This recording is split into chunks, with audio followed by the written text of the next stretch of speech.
A paz do Senhor, povo de Deus, bom dia, boa tarde ou boa noite. Eu quero neste momento gravar este vídeo, gravar este áudio, para contar algo que veio à minha memória. Eu quero falar o meu testemunho, algo que aconteceu comigo. Eu me lembro como se fosse hoje. Eu estava numa cidade chamada Astorga, interior do Paraná. Estava pregando a palavra de Deus no último dia da cruzada que nós estávamos realizando. E quando finalizou a cruzada, no dia seguinte, eu tinha que estar pregando na Igreja Batista Renovada em Maringá, Pastor Celso. Quando de repente eu parei para pensar, eu disse, amanhã à tarde nós já temos que ministrar. E nós estamos mais ou menos uns 120, 150 quilômetros de distância de uma cidade para outra. Eu estava acompanhado com mais duas pessoas. E eu olhei para o pastor que estava comigo e eu disse, pastor, o negócio é o seguinte, amanhã à tarde nós precisamos estar em Maringá, pois vamos estar ministrando lá. Se nós pousarmos no hotel aqui na cidade de Astorga, amanhã quando nós acordarmos, iremos almoçar e pegar a estrada e partir. E talvez nós chegaremos na igreja à tarde um pouco cansado devido à estrada. E eu disse para o pastor, vou sugerir aqui algo. Se nós terminarmos o culto e partirmos daqui, vamos direto para Maringá e chegamos lá meio que de madrugada no hotel, mas assim nós dormimos bem, descansamos, depois só saímos do hotel e vamos para o culto à tarde. E o pastor falou, é muito bom, pastor, vamos sim, uma boa ideia. Terminamos o culto foi uma benção, Deus curou, Deus libertou, a manifestação dele foi muito forte sobre a vida daquele povo. E quando terminou o culto, nós jantamos com os pastores. E ao se despedir de todos eles, eu olhei para o pastor que estava comigo e disse, pastor, eu estou cansado, devido à ministração. O senhor pode dirigir o carro? Ele disse, claro, pastor, eu dirijo. E ele foi dirigindo o carro. E estava tudo normal, tudo perfeito, o carro estava perfeito. Nada parecia que ia dar errado naquele dia. Quando de repente nós, depois de uns 50 quilômetros mais ou menos de estrada que nós já estávamos rodando, começou uma garoa sobre a estrada, uma neblina, e eu estava do lado do pastor, do lado do passageiro, o pastor dirigindo, e atrás estava a companheira do pastor. E num determinado momento da viagem, eu notei que o pastor estava meio que aflito, meio que parado, meio que assustado.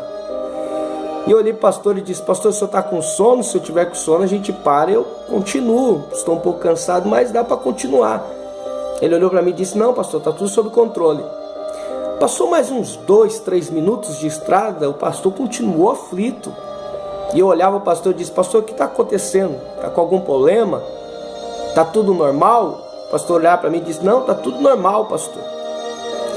Quando de repente nós estávamos chegando perto de uma curva, e perto daquela curva, eu vi que o pastor começou a suar.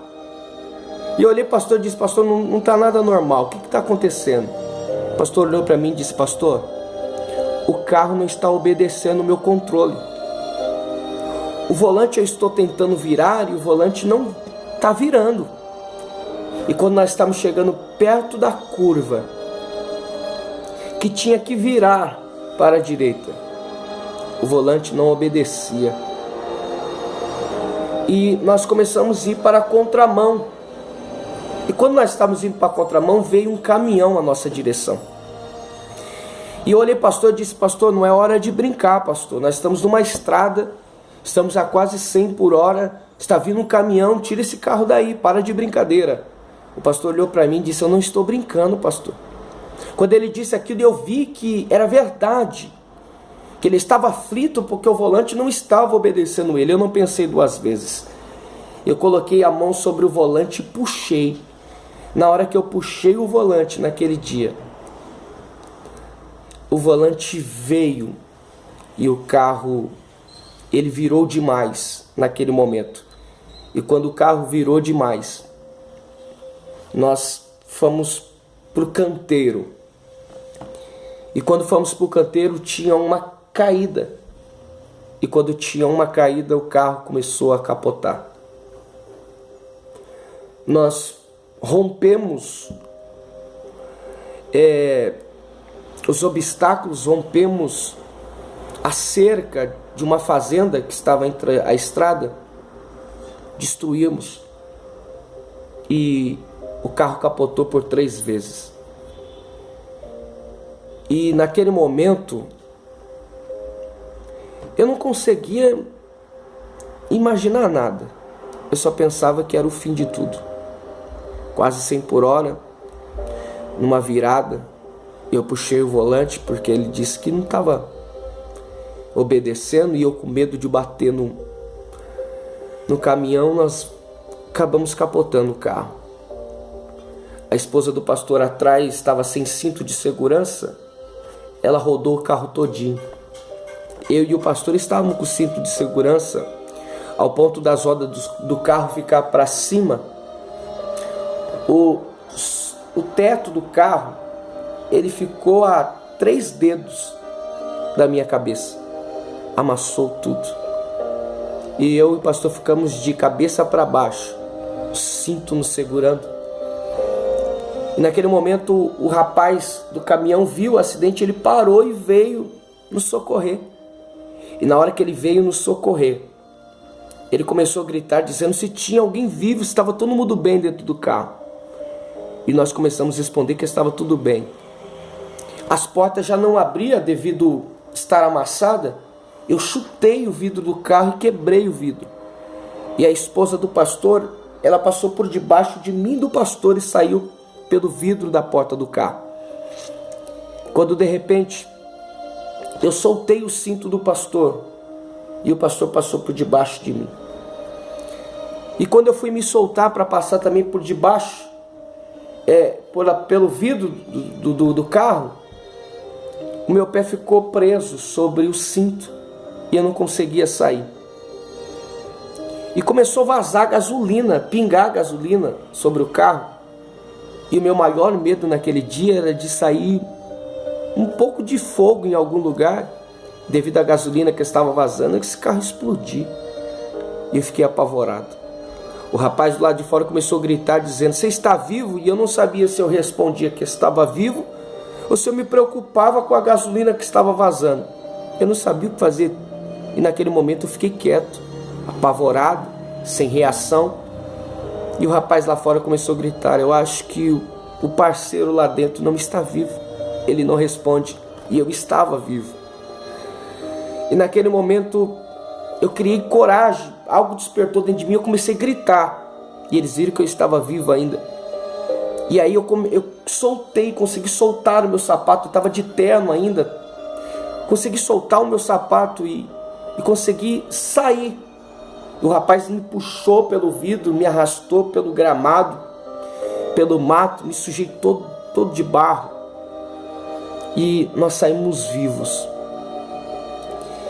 E ele nos levou para o outro lado da estrada. E quando nós levou para o outro lado, devido quando nós batemos, destruímos a cerca, os bois, as vacas da chácara do senhor foram tudo para a estrada.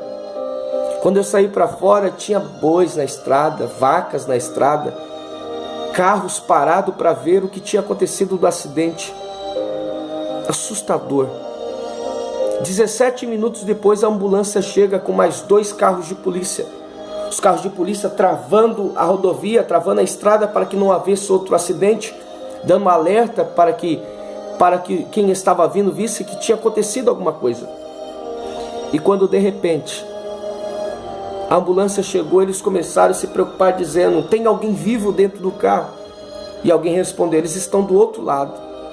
E quando o rapaz veio nos atender, ele chegou perto de mim, colocou a mão na minha cabeça, abriu os meus olhos, colocou a mão no meu ouvido, na minha boca. O senhor está bem? O senhor está bem? Eu disse, não, eu estou bem. estou bem. Vai ver os meus amigos, que eu acho que eles estão um pouquinho pior que eu. Foram ver o pastor estava bem, perfeito. Quando foi até a pastora estava um pouco assustada, devido ao que tinha acontecido, mas nenhum de nós saiu sequer com um arranhão. Olhamos sobre o nosso corpo, não tinha sangue nenhum. Tudo perfeito, nada quebrado. E quando ele viu que estava tudo normal, eu saí de perto deles e fui até onde estava o carro. E eu me ajoelhei perto do carro e passou um filme na minha cabeça. Não era para mim estar vivo aqui hoje. Aquele dia as mãos de Deus nos guardou. Quando eu comecei a chorar perto do carro,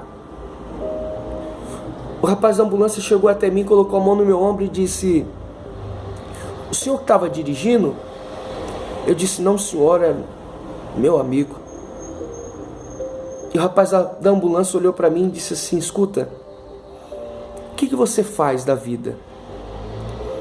Na época que aconteceu o acidente, tem uns 2, 3 anos atrás, eu tinha um restaurante em São Paulo, na capital. Mas a única coisa que eu me lembrei de falar que eu fazia da vida era dizer que eu era pastor. Eu disse: eu sou pastor. Todo arrumado, de terno. Ele olhou para mim e disse assim: agora eu já entendi por que ninguém morreu dentro desse carro. Porque o carro deu perca total. O carro está destruído. Ele olhou para mim e disse: já sei por que ninguém morreu. E eu olhei para ele e disse: por quê? Ele disse: porque existia um escolhido dentro do carro. Ele olhou para mim e disse: senhor, eu não sei como que o senhor dá as suas palestras, quem é o povo que te segue, eu não sei muito disso, que eu não vou à igreja. Mas posso te dar um conselho? Tira foto desse acidente. Se possível for, filma isso daqui que está acontecendo. Porque por onde o senhor passar, diga para quem parar para te ouvir, que existe alguém lá em cima no céu, existe alguém lá em cima que tem um grande propósito na tua vida nessa terra. Porque era para o senhor estar morto e o senhor está vivo. Eu me arrepiei todinho naquele momento e comecei a chorar igual uma criança. Porque eu vi naquele dia a grandeza do meu Deus. Eu quero lhe dizer algo. Nada vai acontecer com você sem a permissão de Deus. Talvez você perdeu alguma coisa na vida que te frustrou. Eu perdi o meu carro naquele dia. Fiquei triste por ter perdido o carro, mas alegre por estar vivo aqui hoje. Hoje eu tenho outro carro muito melhor. Mas eu quero lhe dizer algo. O Deus que eu sirvo, o Deus que tudo pode, Ele vai cuidar de você. Assim como Ele cuidou de mim naquele dia. Tem fotos na internet do acidente. O carro deu perca total, destruído. Tem fotografia do BO que foi feito do acidente na internet. Naquele dia eu vi a grandeza do meu Deus. Eu parei aqui hoje só para lhe dizer isso. Não importa o que aconteça, existe um Deus que te ama e que tem um projeto na tua vida. E não tem nada que possa impedir o que Deus tem para a sua história. Eu venho neste exato momento para lhe dizer: o melhor de Deus ainda está para chegar. O melhor de Deus ainda está para acontecer na sua vida. Acredite, se levante do chão que você está, porque a sua história não acabou. Existe uma linda história para ser contada. Que Deus te abençoe. Pastor Renato Silva te deseja a paz de Deus.